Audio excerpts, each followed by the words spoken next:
Hello and welcome to another edition of News Showcase. I am Priya, Tamil Nadu's first artificial intelligence news presenter.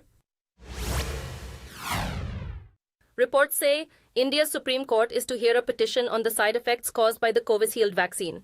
Last month, British pharma company AstraZeneca admitted that the COVID-19 vaccine could cause the rare side effect called TTS, which involves unusual blood clotting and a drop in platelet count, which was observed in some recipients. The date for hearing the petition has not been set, but an early hearing has been ruled out. The petitioner has demanded that an expert panel look into the risks and the government compensate the families of people who may have died after being vaccinated. AstraZeneca developed the vaccine in collaboration with Oxford University, and it was manufactured at the Serum Institute in India. It was one of the two main vaccines rolled out across the country in the fight against COVID-19. The owner of two Rottweilers has been arrested in Chennai after the dogs attacked a child in a park. Reports said the dogs were on the loose when they mauled the 5-year-old girl on Sunday in the Thousand Lights area. The girl is the daughter of the park's security guard. According to reports, the dogs were not sterilized. Police said the owner of the pets has been charged with negligence and two caretakers of the animals have also been taken into custody. In March, the Indian government urged states to ban the sale of 23 vicious dog breeds, including Rottweilers. Large number of Hindu devotees have descended in central Tamil Nadu to take part in a temple festival, the biggest in the area. The chariot, the centerpiece of the festival in Trichy city, is rolled out by devotees from Ranganatha Swami temple. The deity, Sri Numperumal, is taken in a packed procession and placed in the chariot in the early hours.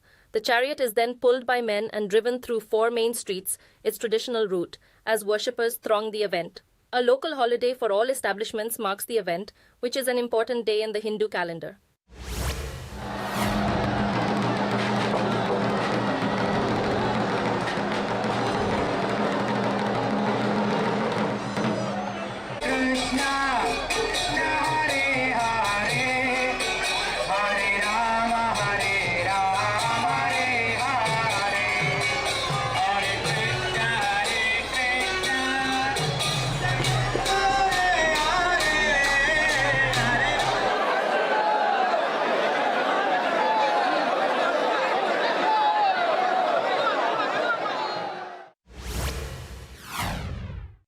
Reports say the Enforcement Directorate has uncovered rupees 25 crore in unaccounted cash during searches in Jharkhand state.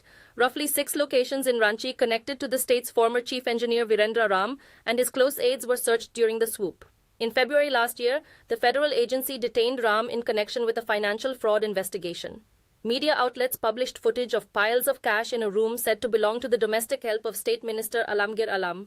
According to reports, simultaneous raids were conducted in 9 other cities in the state. The Enforcement Directorate is the country's financial crimes investigator, which is charged with cracking down on corruption. Authorities in India have partially sealed the country's border with Nepal until Tuesday, ahead of the third round of voting in its national elections. Some Indian states, where voting takes place on Tuesday, share their border with Nepal. Bihar is one of them, where polls are scheduled across all the 7 phases of the election. Security along the border has been stepped up with every visitor thoroughly checked before entering India. An officer who is in command of the forces deployed to the border said civil authorities requested border curbs to ensure peaceful polls. He said transport of essential supplies and medical services, including ambulance movements, will not be affected. India's parliamentary elections climax in the appointment of the country's next prime minister, who will hold office for a term of 5 years. Indian-American wrestler Dalip Singh Rana, better known as the Great Kali, campaigned for the BJP in Uttar Pradesh state. The retired wrestler urged voters in Firozabad to make the lotus bloom gain, a reference to the symbol of the BJP. He said voters should fulfill Prime Minister Narendra Modi's ambition of securing 400 seats in parliament. Kali is the wrestler's ring name and he is best known for his performance in the American World Wrestling Entertainment. He made history as the first ever Indian origin world heavyweight champion. Kali made his last ring appearance in 2018 and 3 years later he was inducted into the WWE Hall of Fame. Kali has also appeared at various promotion events across India. Ratnagiri, a town with scenic landscapes in India's Maharashtra state, is famous for cashews, considered to be among the world's best. Despite its rich flavor and superior nutrition, the cashew industry in the Konkan region faces challenges from global competition. People familiar with the business said cashews from Konkan belt are the best in terms of quality. The protein content of these cashews are high and they are very sweet, and not many people know about this. but local farmers and processors are struggling amidst the allure of cheaper imports from African countries.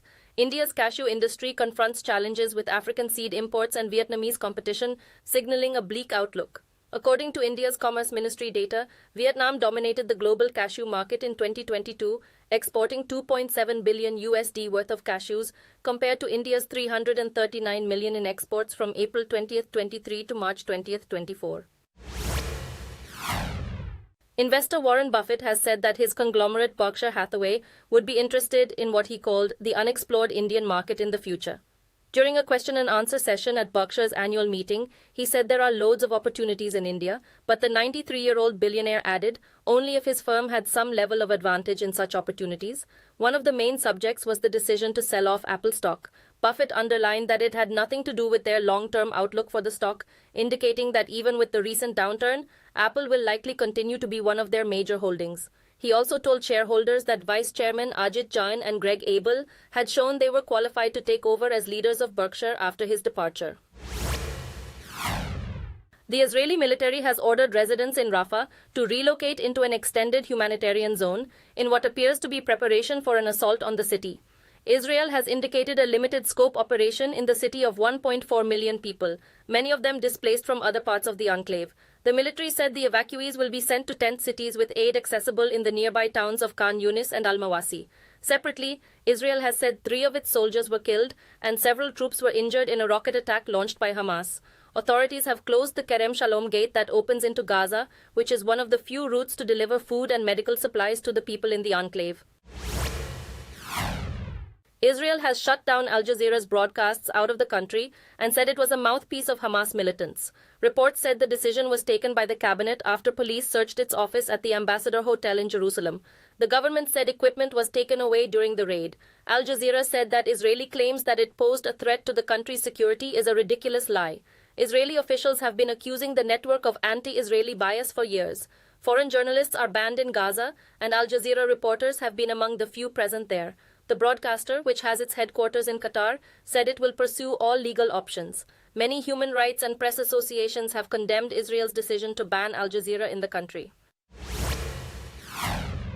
A new spaceship carrying 2 NASA astronauts is scheduled to depart for the International Space Station on Monday. In its first test flight with a crew, Boeing's Starliner will lift off from Cape Canaveral facility in Florida. The spacecraft's development problems have caused a multi-year delay in the mission. When Starliner docks with the ISS, it will stay there for around 10 days before heading back to Earth. The capsule will touch down on land, in contrast to earlier U.S. capsules which hit the oceans. If it succeeds, it will join SpaceX as the second private company capable of providing personnel travel to and from the International Space Station. NASA now prefers to outsource the service to the commercial business sector rather than own and operate its own spacecraft. The largest airline in Australia, Qantas, has consented to pay a penalty of over 66 million USD in order to resolve a lawsuit alleging that it sold thousands of tickets for flights that it had already cancelled. The company would also introduce a plan worth millions of dollars to compensate affected passengers in accordance with the agreement with the Australian Competition and Consumer Commission. Qantas stated that the action was a significant step in restoring confidence in the national carrier. In August, the ACCC initiated the ghost flight complaint, alleging that Qantas had sold tickets for flights that were cancelled for weeks at a time in certain cases. The Federal Court of Australia will now need to approve the penalty deal. Reports quoting an astronomy news source says as the sun's north and south poles switch places, it produces flares that could impact normal life on Earth. Space.com says the phenomenon occurred earlier this month when 2 enormous solar flares were released and the sun's activity is at its height during this time. It said during the first eruption on Thursday, Australia and Japan experienced shortwave radio blackouts and a second flare erupted on Friday. It said both eruptions faced the Earth and they could cripple power grids, telecommunication networks, satellites in orbit, and pose serious threats to astronauts. According to NASA, the reconnection of strong magnetic fields within and surrounding the sun causes solar flares. They originate from the release of magnetic energy that has accumulated in the solar atmosphere. Thank you for watching. I am Priya, Tamil Nadu's first artificial intelligence news presenter. Do tune in, same time tomorrow, for a roundup of the latest news and updates in India and around the world.